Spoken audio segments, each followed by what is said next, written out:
Hello, everyone, and welcome to the Globe Drive Urban Mobility Summit. I'm Jordan Shitley, editor of Globe Drive, and I'll be moderating today's webcast. Before we begin, I'd like to acknowledge that the Globe and Mail's headquarters is located on the traditional territory of the Wendat, the Anishinaabe, the Haudenosaunee, the Métis Nation, and the Mississaugas of the Credit First Nation. I am grateful for the opportunity to live and work on this land. We aren't anticipating any technical issues, but we appreciate your patience should any arise. If you need technical help, please click the help desk icon at the bottom of your screen. Throughout today's webcast, we will be answering audience questions. If you have any questions for today's speakers, please type them in the virtual Q&A. Canada cities are in growth mode, fueling surging demand for housing, transportation, and services, all against the backdrop of the climate change response. Now more than ever, cities and regions need innovative mobility strategies, investments, and planning to maximize health, safety, and sustainability. Today's event will be centered around solutions for cities to keep pace with growth. On behalf of the Globe and Mail, I would like to thank Toyota for supporting today's event. Urban transportation and mobility in 2024 are significantly different than they were in 2019. From remote work to e-commerce to our housing supply and affordability challenges, cities are responding to significant macro trends. Joining me to discuss what this all means is Andrew Powell, transport sector leader for the government and public services industry with Deloitte Canada. Thanks for being here, Andrew. Jordan, thanks for having us here and inviting me to this session. It's great to have you here. First off, why don't we just start with you telling our audience a bit about what your role is with Deloitte?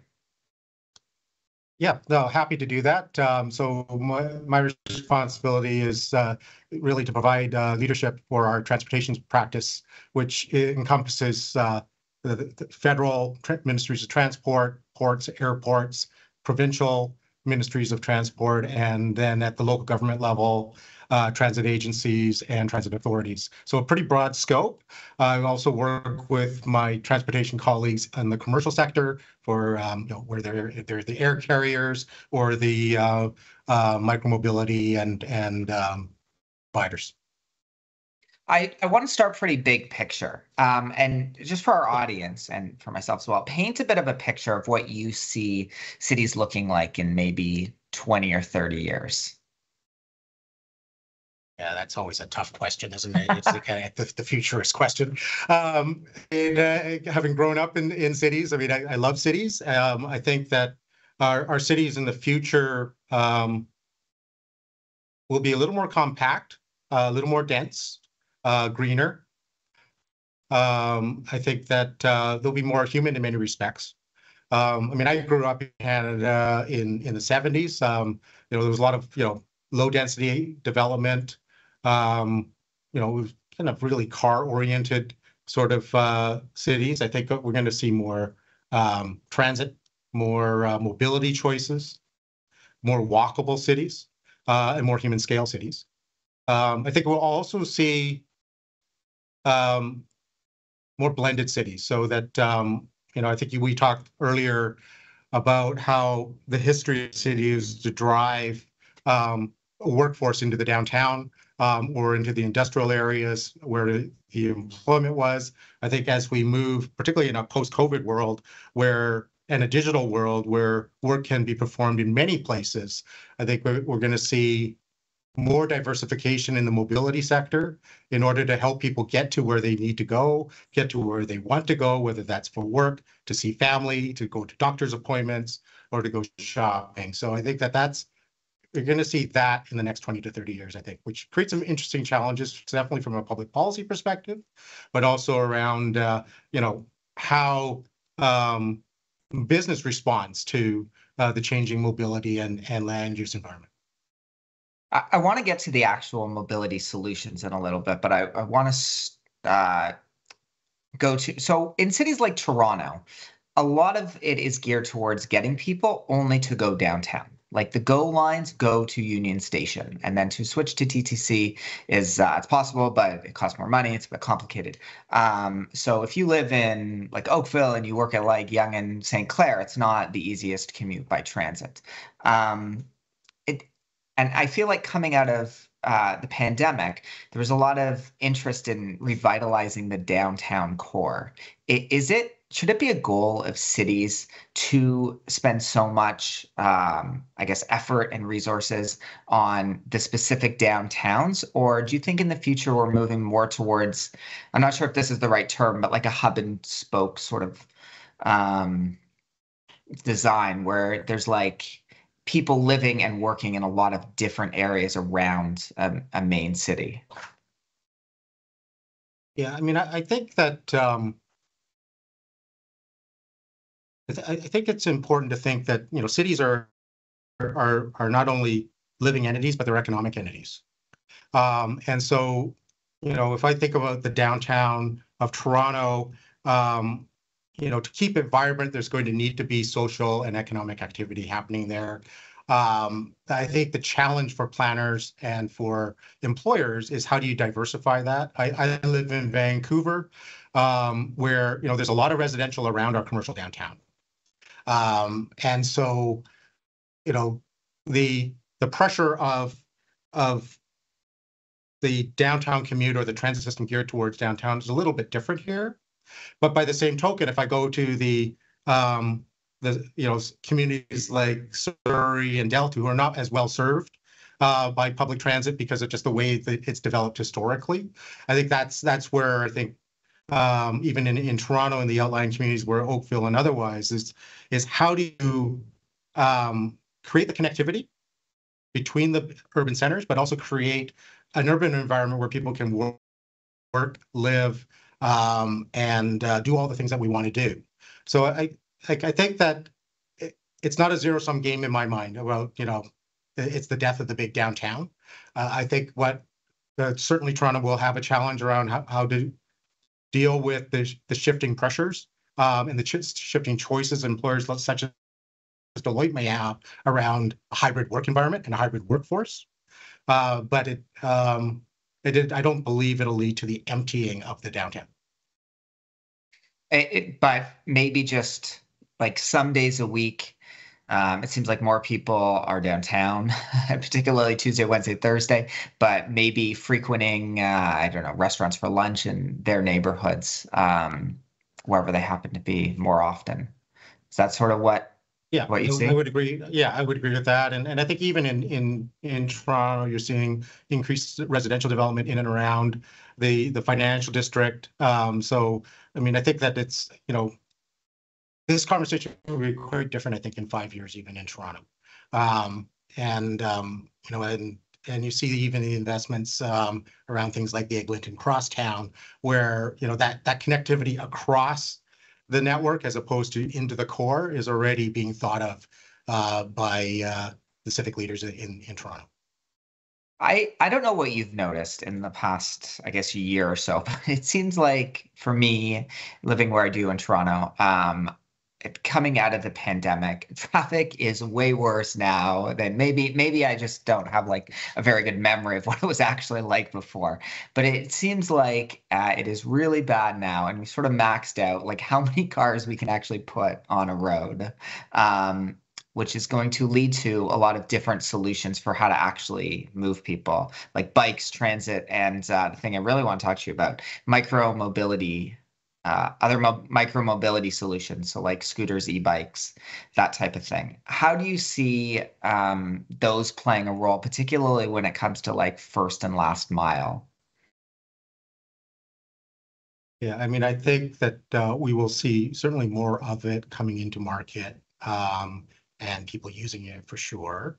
I think the challenge is understanding customer journeys and the integration of the first mile, last mile, whether it's a bike, an e-bike, a scooter, an e-scooter, or a car share or a ride share into the public transit system, whether that's bus rapid transit, traditional bus, or fixed rail. I think we'll see more of that. I think that will need to come hand in glove with land use planning and how we kind of organize residential and commercial developments around mobility options. So, and we're starting to see that even with our clients, both in the public sector side as well as the consumer side, really thinking a lot harder about the customer, thinking much more around customer journeys, thinking more about the purpose, and moving a bit away from the build it and they will come, great engineering will solve our problems approach.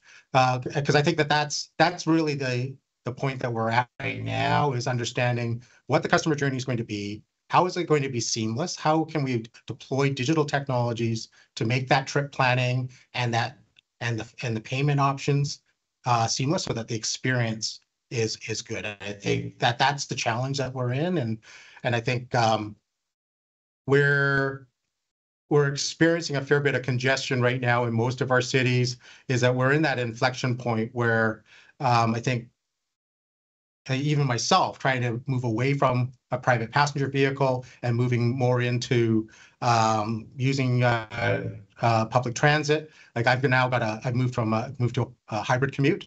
I mean, I drive to a SkyTrain station and I commute in from SkyTrain. And I think that I'm finding that service more affordable, more reliable. I don't have to sit in congested traffic. So, I mean, I think that those are the things that we're going to need to figure out.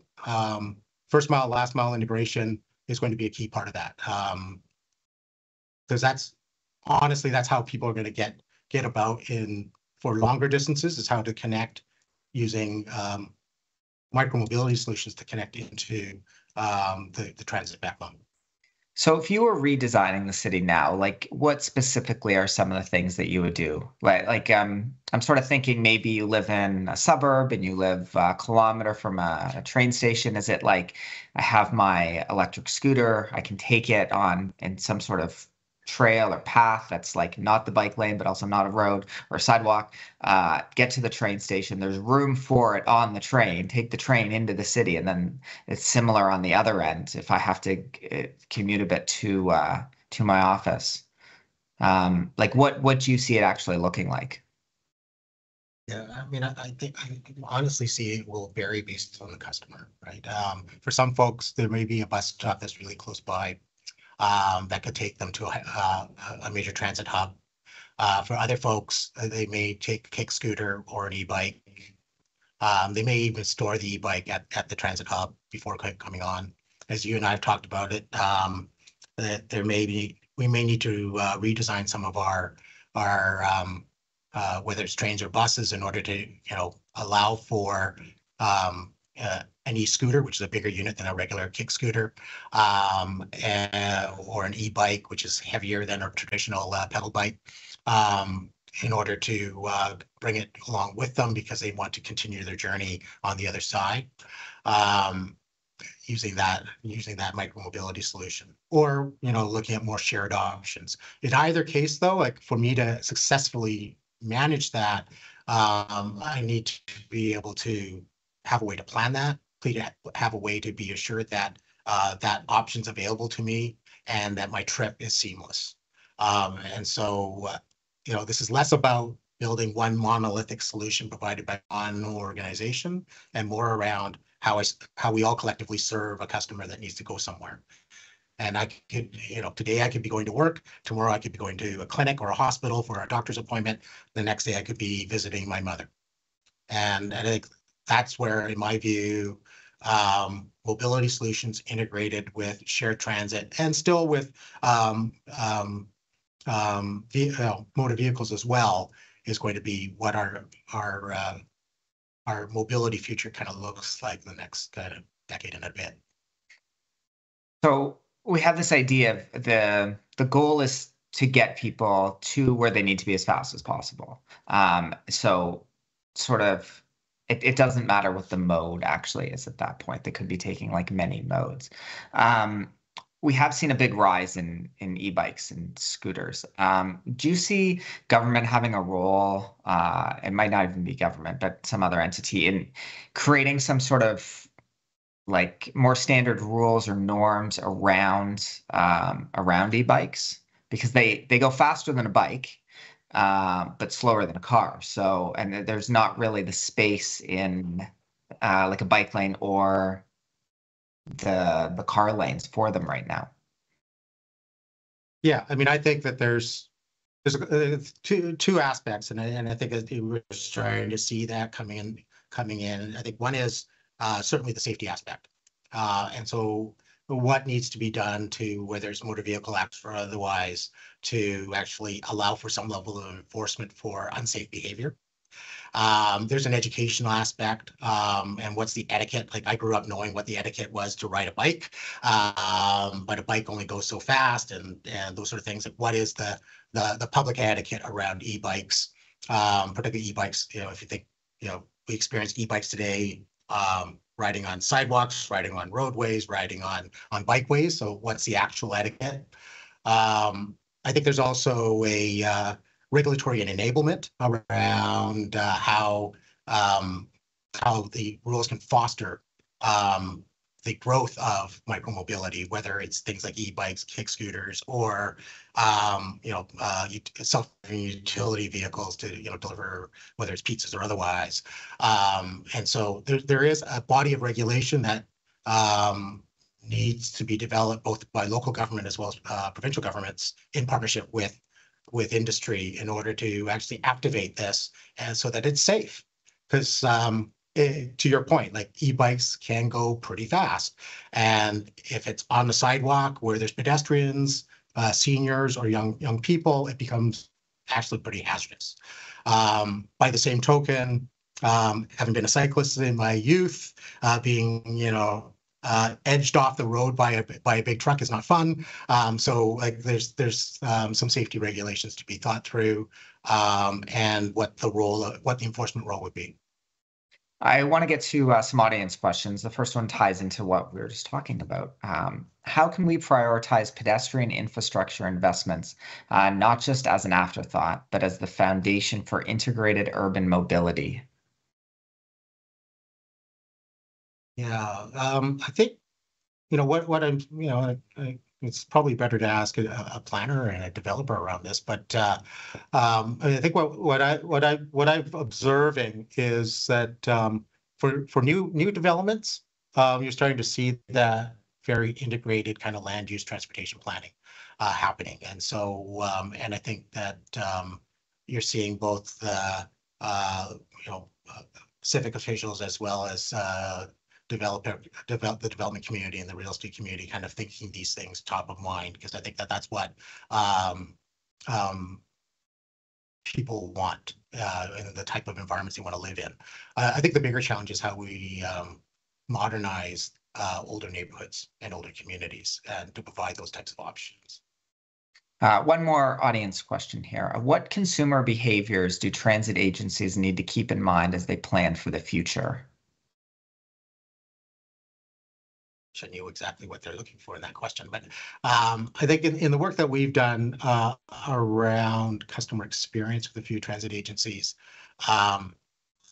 it really is understanding the commuter or the rider, if you will, as a genuine customer.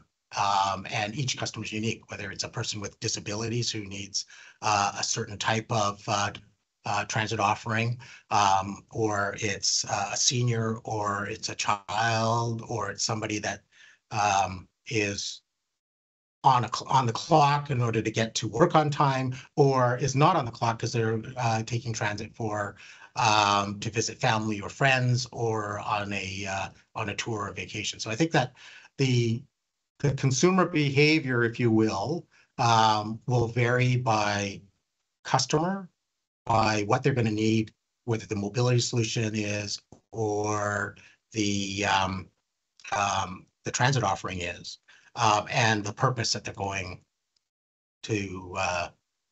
for. I think the one common thing, though, is this is probably speaking more to operators, is how can you make that experience for that customer seamless and less difficult, and not feeling like you have to download 5 apps and not feel like you have to pay 3 times. And that is the big challenge in the industry right now, right? And I think that's the behavior. I think it's creating a better sense of what the customer is and how the larger system serves that customer. We just have 1 minute left, but I want to ask one more question. Like someone who has grown up in a city, lived in the city for a long time, what gives you hope for the future of where cities are going?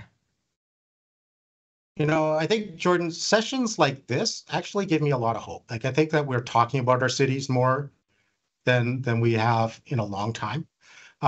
Where we've got a much more diverse set of views on and perspectives of from different professions around what the futures of cities look like. Certainly in the work that we are doing, we are scanning globally and looking at what countries and cities around the world are doing and how those ideas may transfer over here. So I'm very hopeful that the city that my children grow up in and pursue and unfold their lives in will be more dynamic, more green, more resilient than the city that I grew up in. Like, not to say that the city I grew up in was not great, but I think I also grew up in a simpler time, where 1 or 2 mode choices were fine. I think that as we move forward into the future, that idea of choice and being able to satisfy that choice for the future commuter or customer or resident is going to be how our cities look like. And conversations like this help us understand the type of city we want. So it's really interesting. Thank you very much for joining us today, Andrew. Yeah, my pleasure, Jordan, and thanks for having me here. Many of Canada's urban centers have grown the transportation infrastructure built and designed decades ago. Sorry, but outgrown. Joining us to discuss what solutions will secure health, safety, and sustainability on our roads and transit networks are Shadi Haggag, CEO of Transplan Transportation Engineering, and Barbara Gray, General Manager of Transportation Services for the City of Toronto. Thank you both for joining me. Hi, Jordan. Thanks, Jordan. We'll start the same way we started the last interview. Barbara, let's start with you. Why don't you just start off by sharing with our audience a bit about what you do? Sure, thanks. I guess I'm where the rubber meets the road. I'm the General Manager of Transportation Services for the City of Toronto. And we have oversight over all of the transportation functions, not transit, but we certainly take actions to help make transit move faster. We're both a policy shop. We deal with basic operations. We also deal with maintenance like snow removal. So I'm vastly unpopular and vastly popular, depending on who you want to talk to.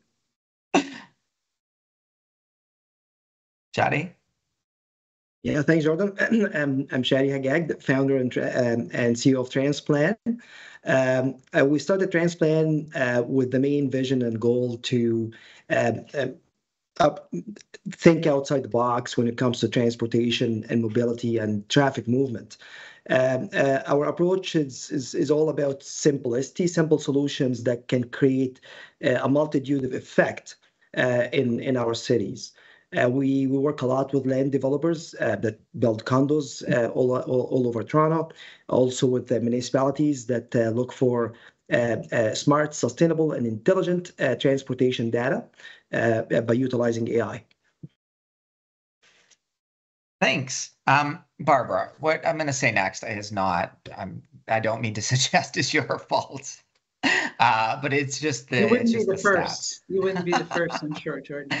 The TomTom Traffic Index rates Toronto third worst in the world for traffic, showing it takes the average Toronto driver 29 minutes to travel 10 kilometers, which is about the speed. It's probably slow for a bike.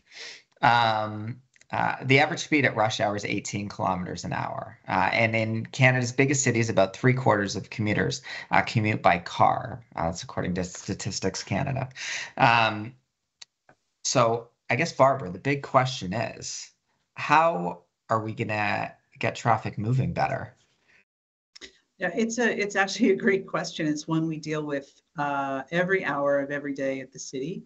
And I really loved a lot of what Andrew said. I thought he set a really great context about the complexity of cities and transportation and the transformation that cities are going through.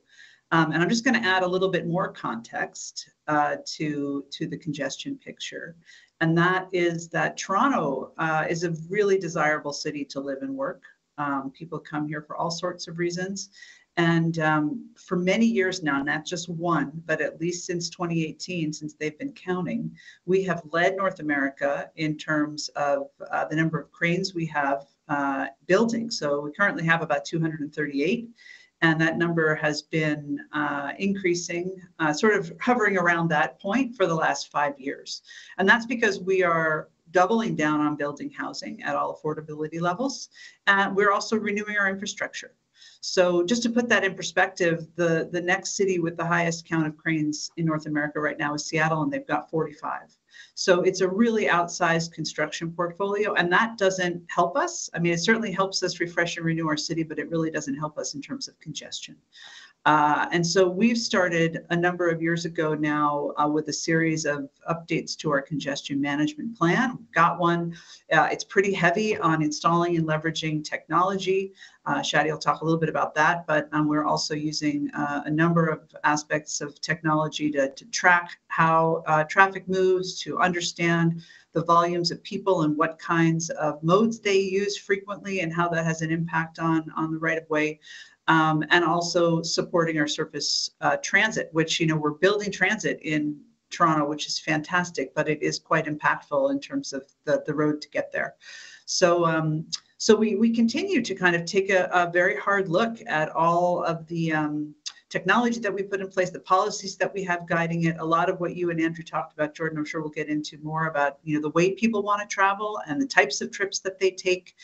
Certainly COVID and the shift to hybrid work has had a huge impact on the way people use transportation in the city and the way they want to travel, both during the week and on the weekend. So it's a bit of a pull all levers approach. And sometimes we really hit it out of the park. The addition of our traffic agents, sort of on the boots on the ground, traffic management at intersections to help with transit priority on certain corridors has been fantastic. Tuesday, Wednesday, Thursday PM peak commute is still pretty hard for many, many people. So lots still to do there. Shadi, as Barbara was talking about, we're building lots of housing for people, which is great. We're building lots of transit, which will be great down the road. But obviously, it means more construction now, which means fewer lanes to drive in. It means more congestion. What can be done to improve traffic around some of these congested zones or construction zones? Yeah, no, it's a very interesting question. Congestion is a very complex problem. Now, I think the approach that the city is taking at the moment, and obviously great job to Barbara and the team at the City of Toronto by providing alternative options of transportation modes. So they start building bike lanes as an alternative way of transportation, increasing the transit lines across the city. So giving people alternative options is definitely a great start, and that's a long-term solution. Now, we need to think about the short-term crunch that we're under at the moment. Tons of cranes, the city is growing. Toronto is a very unique city. It's also very hard to compare Toronto to any other municipality across Canada and also internationally. Now, thinking of short-term solutions, I think we don't need to shy away from the technology that is available to us today. And what I mean by that is, the rise of AI. We want to use AI to understand movement and model those types of data on real time, or perhaps off real time, to basically understand movement and try to divert traffic across the city. During COVID, it's funny enough, so traditionally the way we studied movement on the street is by positioning traffic cameras at intersections. We call them points of interest. Now, the city is it's so large. There are only a fine amount of intersections across the city. But that's the traditional way of collecting traffic data. We install cameras at intersections and get this information and basically process engineering algorithms and standards to basically understand movement across the city. COVID have kind of like pushed us to think different at that time, where we said, okay, well, how about we understand movement across large areas like neighborhoods? We call them super blocks.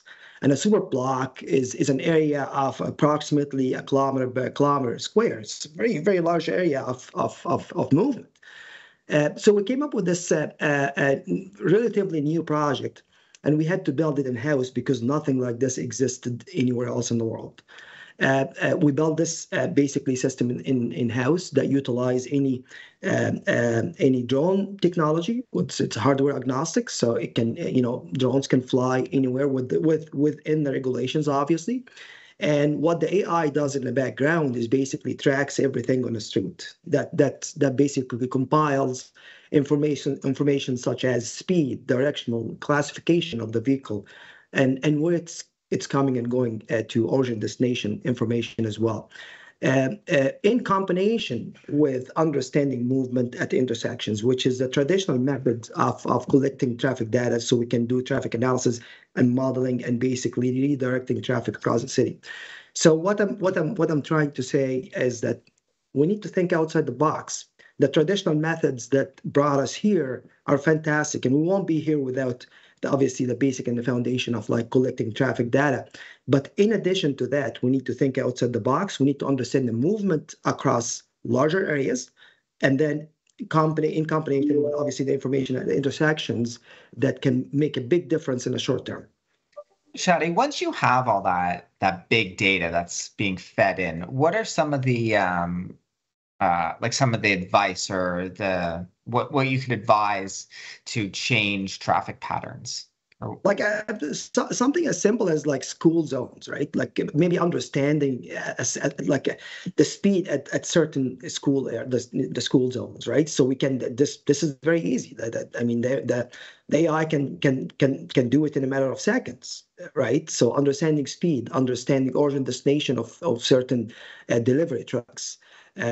Understand turning movement at intersections as well, and how people and how drivers utilize side streets, and how drivers and also delivery vehicles utilize neighborhoods. So we're not just focusing at the intersection, which is a point of interest. We want to basically bring up the view and look at the whole entire city in terms of data that is accurate, that is in our hand, that we can actually capture tomorrow. And we give information right away, and we'll start modeling. And perhaps let's look. I mean, there's a lot of things obviously we're going to be talking about, but let's look at building a baseline data that is easily to model, kind of thing. Barbara, do you want to talk a bit about the City of Toronto? I know they have lots of traffic cameras and are analyzing lots of data and making suggestions from like light timing to where to redirect cars. Yeah, I mean, I think Shadi gives a pretty good overview of sort of traditional tools that cities have used and engineers have used to understand and make modifications to the road network. We have been on the go to onboard a variety of data solutions and technology solutions, especially around signals. We find that it's really quite difficult in this sort of change process that Andrew was talking about to get people to buy in to the change without understanding what the impacts are going to be. And so we really have to understand that, and we have to look at it both at the macro level, and some of the tools that Shadi was talking about are really important to do that, be able to sort of pull the lens back and take a look at a corridor-wide solution, take a look at even a more advanced neighborhood-wide solutions. And then also, traffic signal timing, I'm sure lots of engineers will roll over in their graves when I say this, but it's a bit of a give and a get, right? Like if you take green time from one direction, it's got to come from the other one. And so it is a complicated set of relationships, and we really have been relying more and more on technology to help manage what's happening live. So smart signals that are actually modulating their green times depending on where the surge crowds are and where the priority directions are. And I think we're going to get into the conversation, and Shadi talked about it briefly, but it's not just about moving cars. Like moving cars is important because we have a lot of them, and I think you mentioned that something like 2/3 or 3/4 of most North American cities are still reliant on cars, or Toronto is.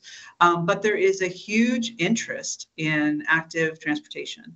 And in order to get more people and meet our climate crisis goals and try to get more people walking, biking, and taking transit, they have to feel safe doing so. So managing signal technology and timing also has to take into account walk speeds of pedestrians and cycling movements, and the kind of infrastructure that's going to support transit through trips. And when you're on a bus with 60 people, they should really have priority through an intersection rather than some other users. So all of that is quite a complicated soup, and technology and data really helps us to navigate that and try to make good decisions. I want to get to the other modes in a second, but I just want to quickly follow up with you, Barbara. So if there's like a particular chokehold in the city, like what does the city specifically do to try to get that chokehold clear faster? So it's a great question. A couple of things. I'll just hit on two of them. One is we very actively manage our signal timing. I think there's recently been some information that's been out in the media about the fact that we retime our signals every 5 to 7 years, which is a baseline. We retime our signals very, very frequently, especially in those congested areas, and we use technology to help inform those decisions. So you can help to manage point impact, like surge crowds coming out of the Rogers Center, for example. You can help to manage that through signal timing, and we do a fair amount of that. We also have recently increased our capacity to actually manage the intersection with boots on the ground. And we have a new traffic agent program that's been around for a couple of years now, but we have just recently demonstrated on King Street, which, as you know, probably know, is a transit priority corridor that was significantly impacted in the last half of 2023 because of construction. So we had a number of parallel corridors with lots of construction, and people were diverting their trip onto what they perceived to be the fastest route, which in that case was King Street, and it was having a significant impact on the transit throughput, as well as people walking and cycling and drivers in general in the system. And things had gotten really pretty difficult.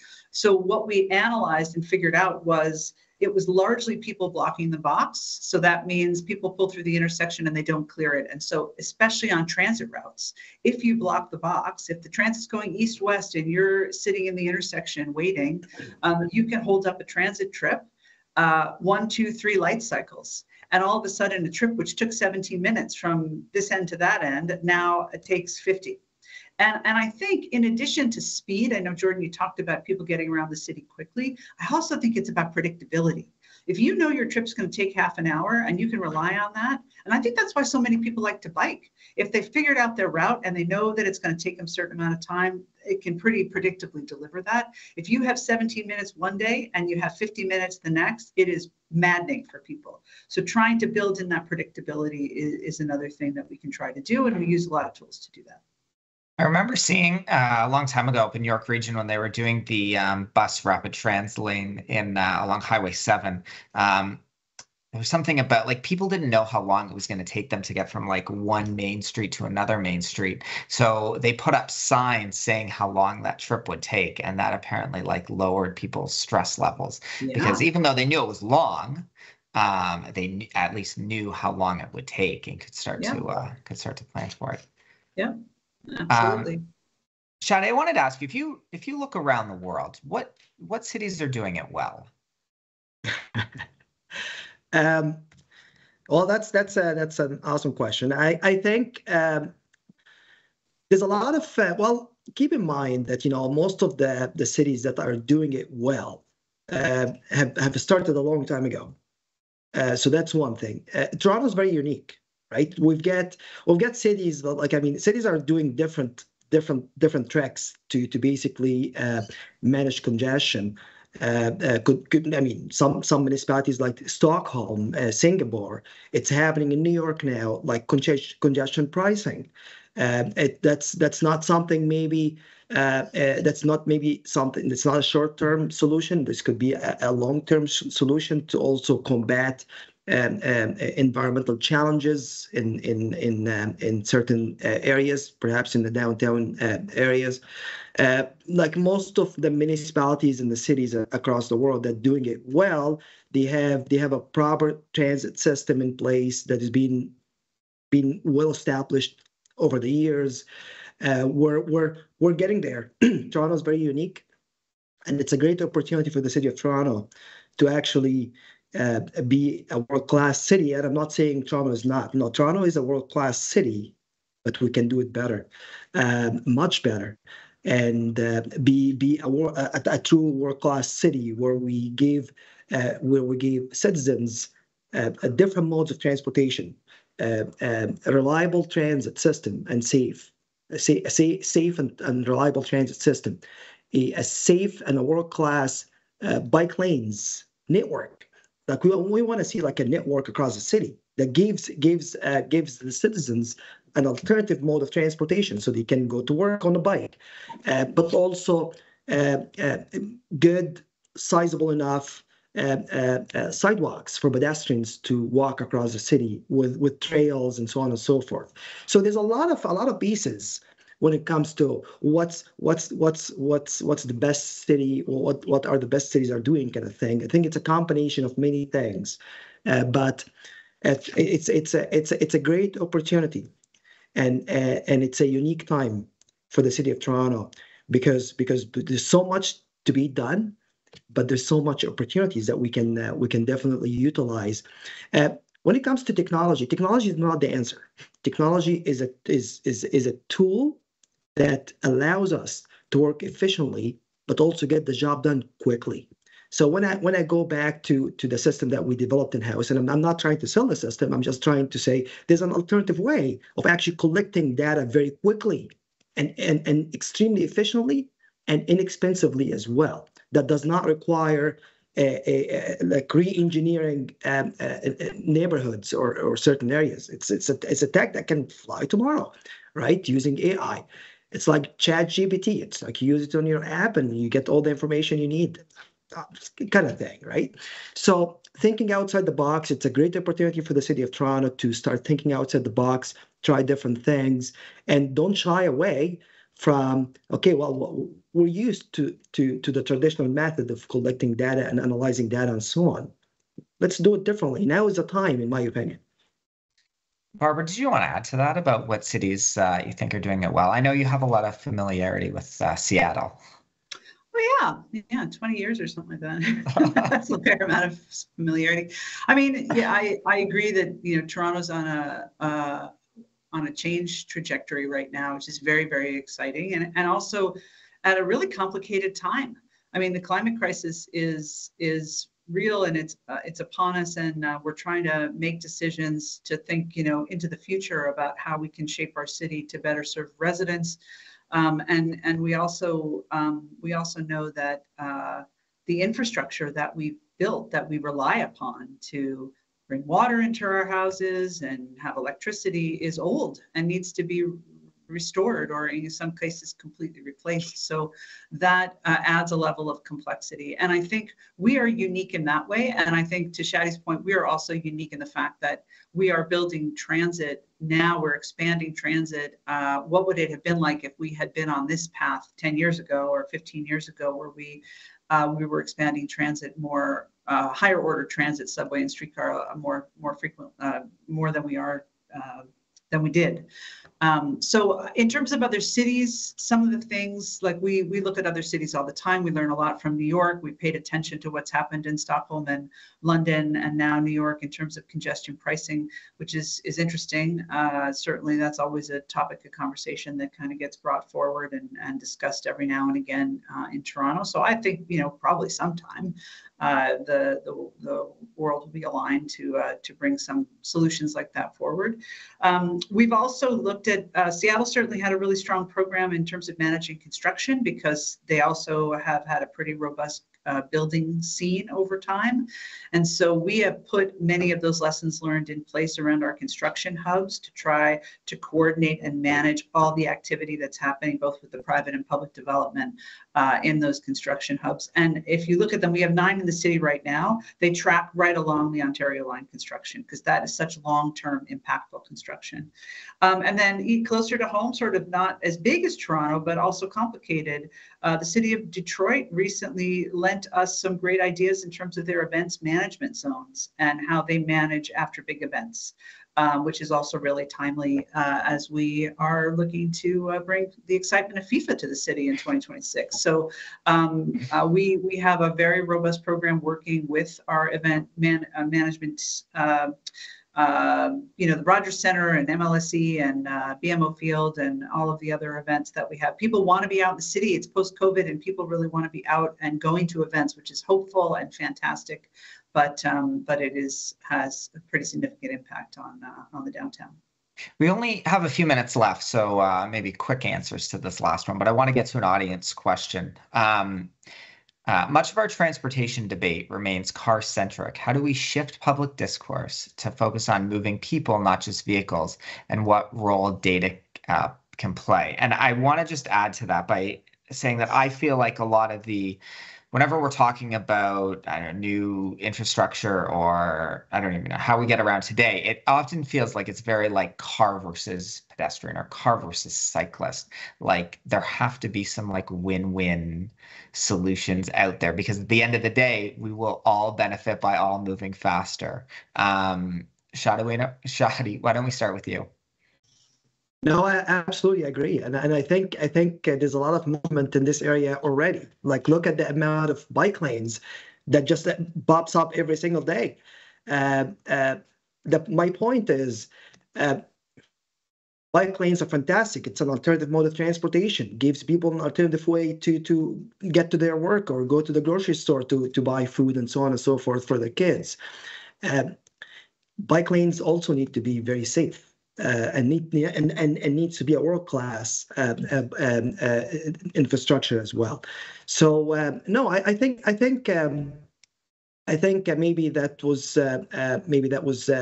the approach back then, but I think the approach right now have shifted of like multimodal transportation. Let's think the broader picture. Let's build more networks.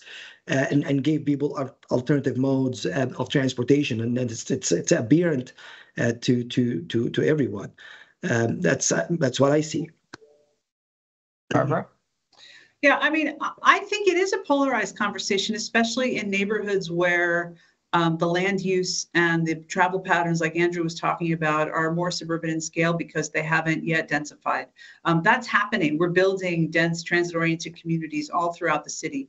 But I still think that when you start to talk about change and changing the way the streets are oriented, that some people love the results and other people don't because we don't have a customer base that's finite. The customer base is the 3 million people who travel every day. And, I always say people can travel around the city. They interact with transportation services, I would say 4 times a day. And we have 4 opportunities to get it right or get it wrong. People mostly only remember the times that it wasn't great for them. So I do think we are out in the community all the time talking about extension of the bike lane system, higher order transit, also congestion management. So people walking and biking safely, our Big Vision Zero program, like we're talking about all of it all the time. And we're doing it too. I don't want to say just like we're talking about it, but it is complicated. Unfortunately, that's all the time we have. I wish we had longer. I feel like there's so many more topics. Like we didn't even get into road tolls or congestion zone pricing. Maybe for another day. Next time. Anyways, Shadi, Barbara, thank you both very much for joining me today. We are now going to head into about a 5-minute or so break. The program will resume with my colleague, Katrina Gentili, at 1:25. Thank you very much. Hello, everyone, and welcome back from the break. I'm glad that you're able to join us for our panel on e-vehicles in Canada, demand, cost, and infrastructure. I'm Katrina Gentile, and I'll be your moderator for this session. I've been writing for the Globe Drive section for the last 20 years. And over those years, I've had the privilege of driving all kinds of electric vehicles, dating back to 2010 and the original Tesla Roadster, to Lamborghini's first plug-in hybrid, the Revolto, on a racetrack north of Rome. So we are definitely seeing more electric vehicles coming to the market, and we're seeing a rise in the uptake, but reports are still showing that the infrastructure is sluggish and lagging behind. So how will e-vehicle demand, cost, and charging availability evolve in the near term? And what does it mean for consumers? To talk about that, we're joined by our esteemed panelists, starting with JD Nye. He is Canada's automotive industry practice leader at JD Power. We also have Christine Darbel. She's the Senior Director of Public Affairs at CAA National. And last but not least, we have Stephen Beattie. He's the Vice President Corporate at Toyota Canada. Welcome. I do want to mention we will have about 5 to 7 minutes at the end of our discussion for our audience Q&A. So let's jump right into the discussion now. I want to start off with you, JD. JD Power's done a lot of research in this area. What does your data show about EV consideration and ownership in Canada? Are more Canadians, interested or intending to buy EVs in the near future? Yeah, I guess at the end of the day, that's a bit of a complicated question. So in our study, we've got, so the study that we're referring to is our electric vehicle consideration study, and that comes out every year. We've got the 2023 data. In fact, we're in field right now for the 2024 study. So stay tuned. That study will publish at the end of May. So we'll have kind of an update to anything I kind of have to say here today. But in general, year over year, when we take a look at EV consideration, the last time we published our study, consideration rates in Canada were actually down from the previous year, and down quite a bit. And there's lots of reasons for that I'm sure we'll get into, and there's lots of variability in that statement as well. I think it's always a little bit dangerous to talk about Canada as a monolithic whole. Canada is very much a country of regions, and so the story is very different depending on what part of the country you happen to be in, what your living situation is. So there's a ton of variability, but in general, rates of EV consideration were actually down year over year by about 13 percentage points in this country. And why is that? Yeah, so I mean, I think it all comes down to three kind of key reasons. The first being affordability, and I don't think we can really address many of the other issues if we're not going to ultimately address the affordability issue among EVs. I mean, at the end of the day, they are expensive vehicles. At the moment, the average EV sells for over the price point of about 65% of all the vehicles we sell in this country. So they are an expensive product, and that's holding a lot of consideration back. Particularly if we take a look at the first year we ran this study, the Bank of Canada rate was 1%, maybe 0.5%, and by the time we were into year two of that study, the rate was already up to 5%. And so there's larger kind of macroeconomic forces at play there as well. Number two is range anxiety. It's much more acute among Canadians than it is Americans. Not surprisingly, it tends to get a little cold in this country, and so that only kind of exacerbates the range anxiety. And going hand in hand with that, frankly, is the infrastructure conversation. Canadians are still fairly skeptical on the level of infrastructure as it is currently built out in Canada.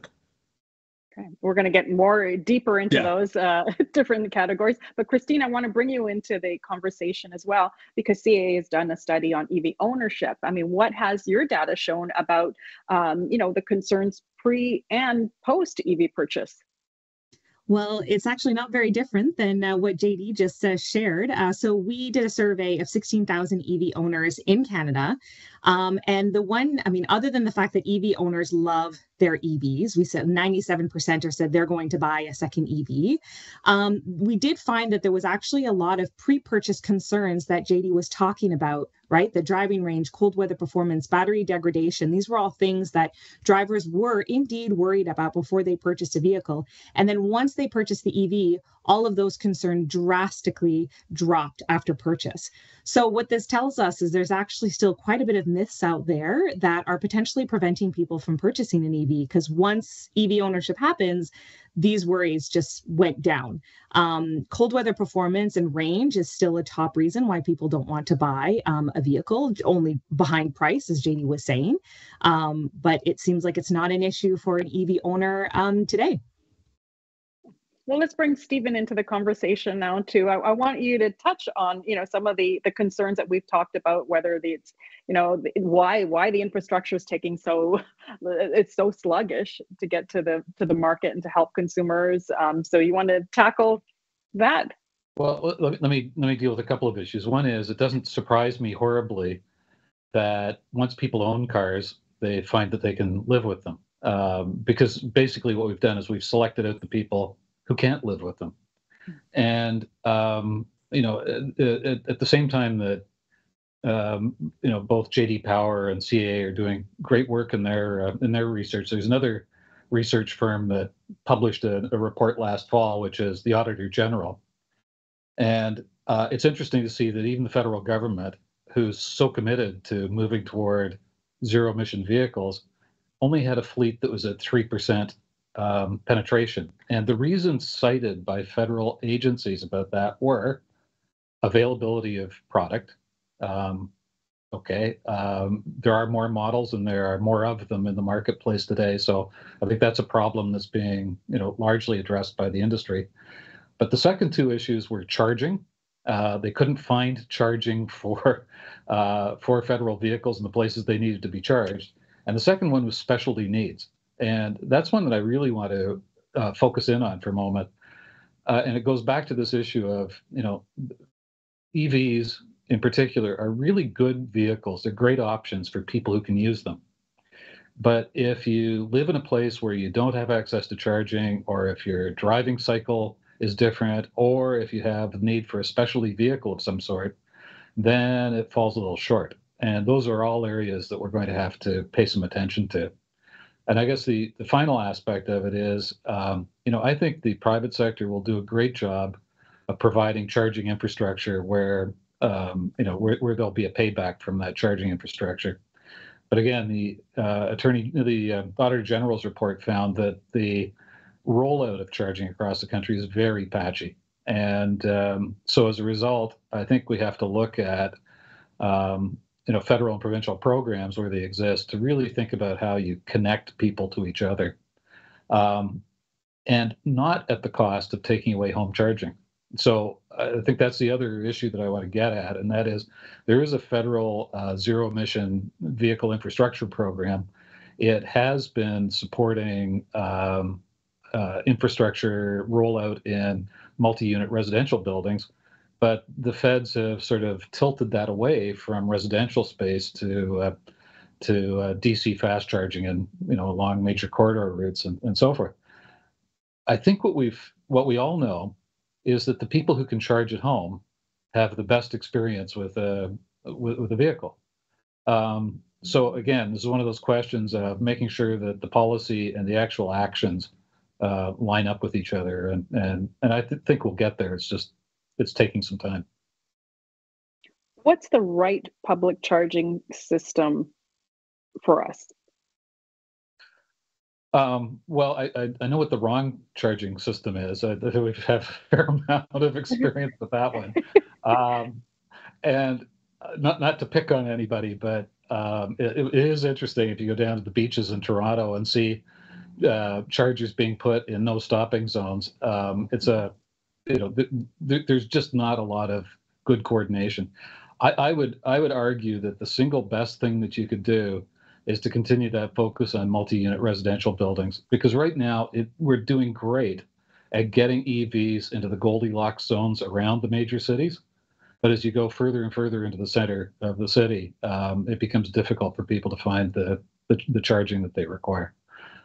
So that's one. And then the second one is going to be obviously doing what everybody does talk about, which is creating the high-speed charging routes along major corridors so that people can get from one region to another. But that one's going to be challenging, because you imagine what happens along the 401 on a holiday weekend, and the sheer amount of energy that you have to deliver to an en route station, for example, in order to keep traffic moving. So we're going to have to look at I think a host of different technologies in order to be able to really solve this problem. To Stephen's point, there's like a big Venn diagram between the three core reasons for EV avoidance that I mentioned before. So it's not that affordability is a standalone issue and range is a standalone issue and infrastructure. They're all very interconnected. And so, as Stephen mentioned, some of the areas surrounding the Greater Vancouver area, Greater Toronto area, Greater Montreal area, EV adoption is very high. I think Laval at the moment is sitting in and around 40% EV adoption. So very, very high relative to the rest of the country. But it's no surprise that these fairly expensive vehicles are disproportionately owned by individuals that own their own home in the suburbs. If you have that ability, you then have the ability to charge at home, which is sort of the ideal EV state, if you will. So the topic of affordability really does touch on the topic of infrastructure and range. Christine, I see you shaking your head, nodding in agreement with Stephen. I've got the numbers to back that up. When we talked to EV owners across the country, it was only 1 in 5 of the EV owners actually lived in a multi-unit home. So that could be a condo or they were renters, which meant for a lot of them, they were relying on the public charging network for like 100% of the time, versus someone who lived in a single home, which over-indexed in the types of owners who currently have an EV. Well, they were charging at home the vast majority of the time. So when we're looking at the public charging network, we also have to think about who are we building this network for, right? If you have your own home and you have a home charger, well, then that's where you're going to be spending most of your time, not all of it. Stephen made a really good point about that 401 corridor. The other thing that we found that was really interesting is 67% of EV owners today are still holding on to that gas car. So they've made the switch, but they still have that gas car for their long road trips across the country. And it's just that lack of confidence in the charging networks, especially once you get out of sort of those city centers. And does JD, I'll ask you this: does Tesla opening up its supercharger network to other manufacturers, will that help that infrastructure problem that we're seeing?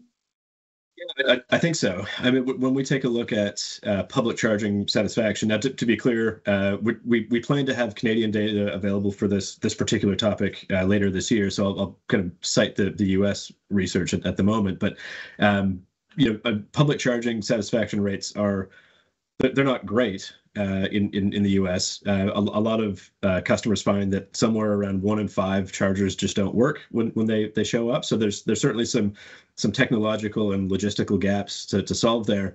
The only brand that really sort of bucks that trend is Tesla. So they definitely have a head start when it comes to the reliability, quality, and speed of their charging network. And Stephen, I want to talk to you a little bit about, Toyota faced a lot of criticism early on for not jumping on that, all electric bandwagon, for focusing on plug-in hybrids. And that strategy seems to be sort of working for you now. Everybody's sort of praising you. Do other manufacturers need to change their strategy a little bit and sort of follow your lead? Okay, so can I just drop back for a second here? I'm not sure that all of the criticism that we were taking at a certain point was warranted, and I also don't think that everybody should be following Toyota's route comment is fair either. In the sense, what we've said all the way along was that the problem here wasn't about selling battery electric vehicles; it was about getting carbon out of transportation, and that you needed to use every tool in the toolbox. We had a strategy for doing that, and we took a long-term view of it. And there's a tone or an undertone to this. Toyota got it right, so let's all go back to hybrids. We're not saying turn back the clock. We're saying you have to continue moving forward, and the ultimate objective here is to have zero emissions from transportation. But you have to do that at the rate at which your customers are prepared to accept the new technology, and it has to work for them, because the worst thing you can do is to put them into a vehicle that sort of breaks against their lifestyle. So our objective throughout this whole business has been to try to put the most efficient vehicles on the road that we possibly could, and by doing that quickly, drive down carbon emissions. So my advice to other car makers, and it's cheap advice, but here it is. Keep your eyes focused on the future. It's really important to keep moving forward. But I will say that there's a temptation in all parts of our lives, and we've all lived through a very technologically driven, era in history, to jump on new technology and believe that it's going to sweep the world within the next few months. And I'm surprised at some level that we're not having a panel on autonomous driving today, because of course we were all supposed to be driving around in robot-driven vehicles by today. And again, it was another one of those cases of everybody liking the idea and it being very aspirational, but then reality set in, and it just takes longer to get to where you need to be. So, yeah, I'm glad that people are finding the vehicles that they want with us, but I just would caution you that we're not standing still. Well, this is the future. We're all headed that way. But, I want to go back to affordability. JD, we talked about this. The average price of an EV is, $77,000. Will the cost of EVs come down and, make it more affordable for consumers? Yeah, I mean, I think they have to, right? I mean, the depending on what research you want to look at, and it's maybe let's step back for a second. It's always interesting when we take a look at adoption rates in Canada versus the U.S. Obviously, that gets a lot of attention, and certainly consideration rates. Canadians, I think, in general, we like to view ourselves as more environmental, more virtuous than our cousins to the south. The fact of the matter is, though, that from an affordability perspective, if I happen to live in Southern California, based on all of the incentives that are in place in that particular jurisdiction, based on the actual product that I can buy that best matches my needs in a region of the continent that hardly ever rains and certainly never snows, the product is just much more affordable in that jurisdiction than it is anywhere in Canada. So, bottom line, yes, the purchase price has to come down. I think reasonable people can reasonably disagree on the best strategy to make that happen. Incentives, and I've spent enough time on panels with Stephen to know where he stands on incentives, but And look, I think that product is coming. For everything that I've heard and seen, that there are less expensive EVs on the way. That's to say nothing of global jurisdictions that are dealing with an influx of Chinese-made EVs, which is a kind of a whole other topic of conversation that we don't necessarily have to touch on today. But they are coming. I'm not sure they are coming fast enough to meet some of the current targets. Okay, I want to get to an audience question because it sort of actually relates to what we were talking about now. Will the Quebec government's recent announcement of diminishing EV subsidies lead to an EV purchase surge and then a sudden drop? And will it benefit availability in other provinces? Stephen, do you want to tackle that? Okay, those are actually two unrelated questions. The reality is that as BC and Quebec, who've set very high ZEV requirements, start to saturate, you'll see more vehicles all across the country, and that time is coming very rapidly. So I think you will see that, and I don't think it's related necessarily to incentives. But whoever asked the question is very perceptive, because they have touched on something that's long been a factor in the auto industry, and that is that if you put an incentive in the marketplace and tell people that it's going away soon, then what it does is it pulls forward sales into the current period. And I would anticipate that would happen. Now, you can look at that in a Quebec term. You might look at it in terms of what to expect after the next federal election with incentives. I think the next couple of years should probably see some fairly good sales relative to normal market demand as a result of this notion that incentives may be going away. JD, do you want to add anything, or Christine? Yeah, that makes sense to me. Well, let's talk about how the cities are going to change moving forward as we have more people moving into our major cities.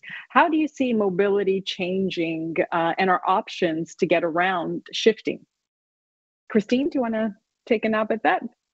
Sure. I mean, we know that EVs are just one of the changes that we're seeing, but we're also seeing sort of this rise in micromobility, which is something that CIA has been keeping an eye on.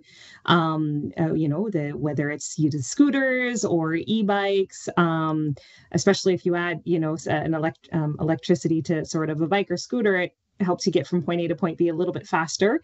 So we are seeing that rise in micromobility, probably more so in urban areas, maybe not so in rural areas. But yeah, I would say micromobility is one big shift that I wouldn't be surprised to see over the next couple of years. And Stephen, what about hydrogen? Where does hydrogen fit in, or will we see long-range plug-in hybrids coming to the market as another option to move people around in the cities? So I guess the answer is yes. Let me start off at the rank just above micromobility.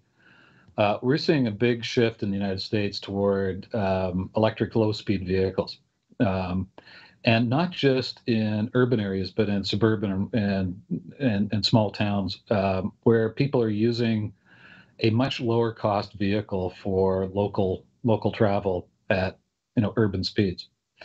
So I think that you're going to see some growth in that space. And Quebec, to their credit, has developed a pretty forward-looking set of regulations in that space to encourage the growth in that sector. With respect to hydrogen, hydrogen's important, not so much from the standpoint of light-duty vehicles, but it's important from the standpoint of the heavy-duty side and trying to get heavy-duty vehicles off the grid. So we need zero-emission solutions for those vehicles, and as long as we're moving large numbers of people and goods long distances, hydrogen is important because it allows you to power those vehicles at relatively low cost with relatively low impact on the carrying capacity of the vehicle, because you're not putting heavyweight batteries into the vehicle. And then in the middle, I would argue that we're going to have to look at usership as opposed to ownership as one of the factors going forward in the urban environment, but it's got some hair on it. In this sense, if you think about the taxi and ride-hailing fleets that we run today, they put on a lot of miles. They run for an extended period of time during the day. It's going to be really important that the vehicles that we have available to those fleets are able to keep that high availability duty cycle. And I think of Vancouver, for example, where you've got a major a car sharing program, rather, where Vancouver's been very progressive about this and allows you to drop the vehicle anywhere. That starts to change if you have to plug that vehicle into a charger somewhere and leave it. So I think we're going to have to rethink some of our models. But again, that's nothing that, you know, some like-minded people sitting in a room can't crack. Okay, we have another audience question coming in. Why isn't every gas station fitted for a charging station? This would bring in business for the gas stations with people purchasing high margin treats, lottery tickets, and tobacco while they wait for their EVs to charge. JD, want to ring in on that one? Yeah, I mean, I don't have a gas station satisfaction study to draw on that front, but I mean, I think in general, I mean, it seems like a logical approach. You know, I don't think I've heard in some corners that, you know, people make the argument that the auto manufacturers should build out a charging network. Like, the automakers didn't build out the gas station network, and I'm not sure it's up to them to fix the charging infrastructure either. And so in general, yes, sounds like a great idea. The fact of the matter is there are quite a few logistical challenges to getting the amount of electricity, you know, underground to those sites. So it's not just, you know, you can't just sort of build a charging network, or sorry, charging station with multiple ports and kind of plug it into a wall. You need the appropriate infrastructure underground to make that happen. So it's a challenge, and I don't doubt that many of the, you know, gas station or the kind of oil companies, organizations like Couche-Tard and Circle K are definitely working on that problem, as far as I know. But it is, you know, it's not a simple solution. Christine, did you have something you wanted to add? Yeah, I was going to say, I mean, again, I don't know if that is ultimately the solution, but one thing that I would like to add on the charging stations is our country is somewhat okay at installing chargers. One of the places where we fall down is on maintaining them. And that's one thing that we found out from our EV owners, is that, you know, while there was availability of charging stations and that sort of ranked semi-high, it was the reliability of a charger that was quite low. So one thing to sort of keep in mind, as you know, governments require organizations to install chargers, there should be some sort of provision around maintaining them to make sure that, you know, we don't show up to chargers and, you know, nothing's working, or, you know, there's a lineup of 5 people waiting on one charger. So the maintenance of charger is just as important as the location of the charger. So can I just jump in on that for a second? Mm-hmm. I think one of the things that happens is that capital grants are available to build chargers. What there isn't yet is the sort of revenue stream that's necessary to be able to really turn them into a profit center for a private operator, for the most part. And that's what leads to breakdowns and lack of maintenance generally, and so forth. The other part of it is, and this is where, you know, this conversation about the gas station is really kind of important. You know, when you pull up to a gas pump, typically you do it in a well-lit area and you're undercover. And that's not the experience that most people have been having with their, you know, with charging so far. So that's another thing that we're going to have to pay some attention to, is to how to make it as convenient as possible to drivers when they do have to use those public charging stations, to know that they're safe and they're secure, and that the charging experience is as easy as it can possibly be, because today it's not particularly attractive. Yeah, you're absolutely right. We have another question from an audience member. What role will car dealers play in the transition to zero-emission vehicles? Will they become the charging hubs of the future? JD? I mean, I doubt it. But charging hubs. I doubt they'll become the charging hubs of the future. I think they have an enormous role to play in the transition to EVs. And I will start that kind of comment by noting that about 55% of Canadians have never even been in an electric vehicle.